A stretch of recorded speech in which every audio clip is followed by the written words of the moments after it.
మనం ఫస్ట్ నుంచి ఒక అంచనా వేసుకుంటూ వస్తూనే ఉన్నటువంటి సబ్జెక్ట్ ఏంటి అంటే, వీళ్ళు ఫస్ట్ నుంచి రెడ్ బుక్ అనే దాని ప్రకారమే పాలన చేస్తూ వస్తున్నామని చెబుతూ వస్తున్నారు కాబట్టి, ఆ రెడ్ బుక్‌లో జగన్మోహన్ రెడ్డి గారు, ఆ పార్టీలో కీలకమైన మిథున్ రెడ్డి గారు, పెద్దిరెడ్డి రామచంద్ర రెడ్డి గారు ఇటువంటి వీళ్ళు కీలకమైన వ్యక్తులు కాబట్టి, వాళ్ళను టార్గెట్ చేసే క్రమంలో చాలా కీలకమైనటువంటి వ్యక్తులను ఎవరో ఒకరిని వీళ్ళు ప్రయోగించబోతూ ఉన్నారు.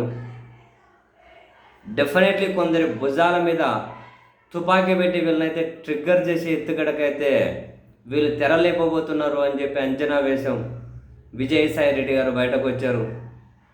బయటకు వచ్చి ఆయన కాకినాడ పోర్టు సెజ్జుల వ్యవహారానికి సంబంధించి విచారణ అని చెప్పి విచారణకి వెళ్ళి సిఐడి దగ్గరకు బయటకు వచ్చి పూర్తిగా మద్యం వ్యవహారాలే మాట్లాడారు.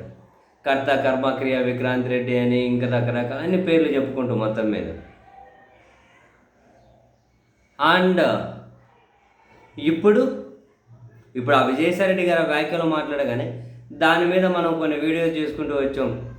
డెఫినెట్లీ నో డౌట్ విజయసాయిరెడ్డి గారు భుజం మీద నుండి జగన్ గారిని ట్రిగ్గర్ చేయబోతూ ఉన్నారు. అసలు జగన్మోహన్ రెడ్డి గారి ఇంటి దగ్గరకు విజయసాయిరెడ్డి గారు విచారణ సంస్థలకు ఒక రెడ్ కార్పెట్ పరిపించబోతూ ఉన్నారు.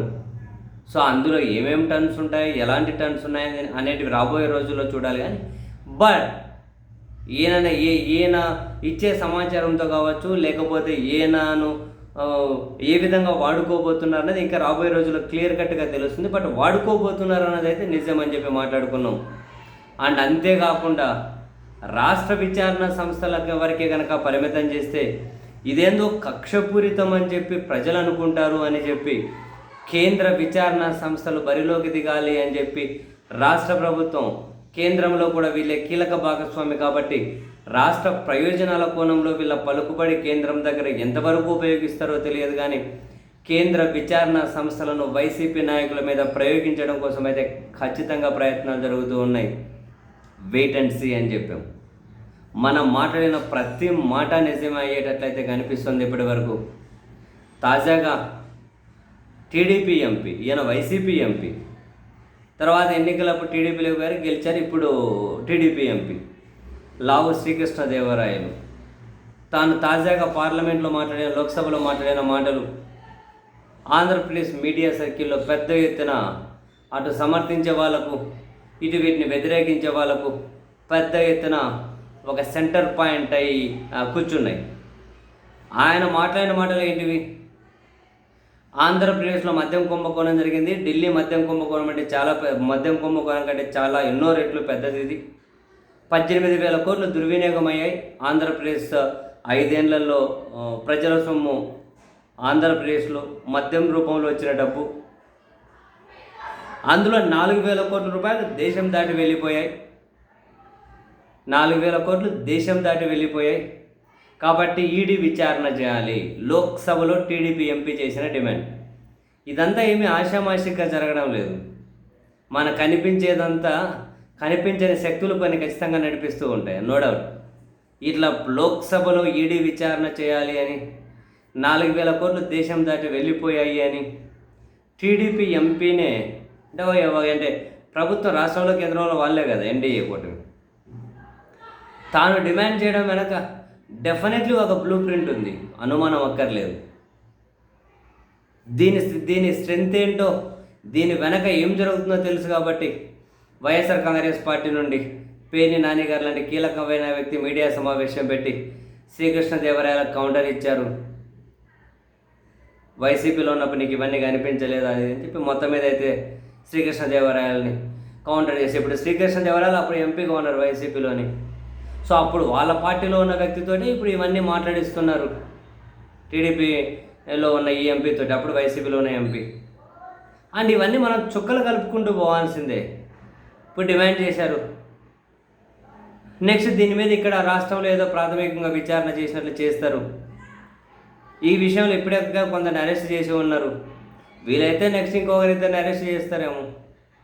చేసి ఆ తర్వాత ప్రాథమికంగా ఒక విచారణ అని చెప్పి ఇందులో డబ్బు దేశం దాటింది అని చెప్పి నెక్స్ట్ ఈడీని రంగంలో దిగమని లేఖలు రాస్తారు. లేకుంటే కేంద్ర ప్రభుత్వం దగ్గరికి వెళ్ళి ఈడీని పంపించండి అంటారు, ఈడీ కేసులు పెట్టండి అంటారు. ఒకసారి ఈడీ ఎంటర్ అయితే ఇంకా నెలలు సంవత్సరాలు ఇంకా ఆ కేసుల నుంచి ఆ జైలు నుంచే బయటకు రాదు. విచారణ సంగతి తర్వాత వాళ్ళు విచారణ చేసినా చేయకపోయినా ఛార్జ్షీట్లు వేసినా ఏకపోయినా ఏదైనా పర్వాలేదు. ఒకసారి ఈడీ కేసులో అరెస్ట్ అయితే మినిమం అంటే మినిమం అంటే 6-8 నెలలు జైలు నుంచి బయటకు వచ్చే పరిస్థితి అయితే ఉండదు. ఇప్పుడు ఇక్కడ రాష్ట్రంలో కేంద్రంలో భాగస్వామిగా ఉన్న తెలుగుదేశం పార్టీ అల్టిమేట్గా ప్రయోగించబోయేది దీన్నే ప్రయోగించవచ్చు. రాష్ట్రం వరకు అనుకుంటే వాళ్ళ మీద విమర్శలు వస్తాయి, ఈడీ రంగంలో వెళ్తే మాకేం సంబంధము అంటారు కదా. సో ఇటువంటిది ఏదో కథ నడుస్తూ పోతుంది. ఇప్పుడు ఇదంతా అనుకున్నట్లే ఎగ్జిక్యూషన్ జరుగుతుంది అని చెప్పి నేను అంటలేను, బట్ ఆ విధమైనటువంటి రోడ్ మ్యాప్ అయితే రెడీ అవుతుంది.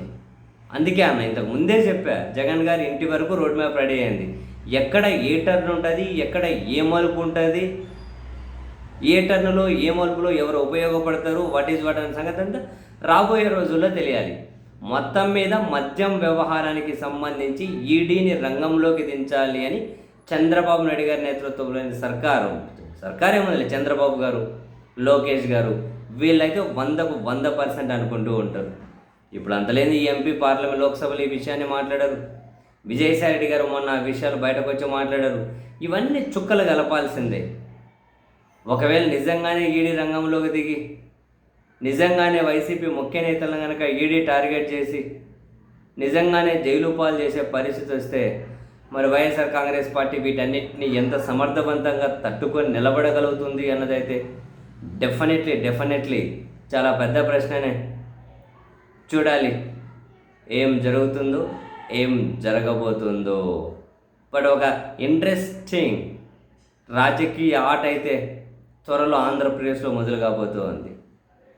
ఇప్పటి వరకు రెడ్ బుక్లో ఆ చిన్న చిత్తకి ఇదంతా సాగుతూ ఉంటుంది. ఇప్పుడు సిఐడి చీఫ్గా ఉన్నటువంటి వినీత్ బ్రిజ్లాల్ ఎవరైతే ఉన్నారో ఆయన పక్కగా అంటే వెళ్ళిపోయారు. ఆయన ఆ ప్లేస్లోకి మరెవరో వస్తారు.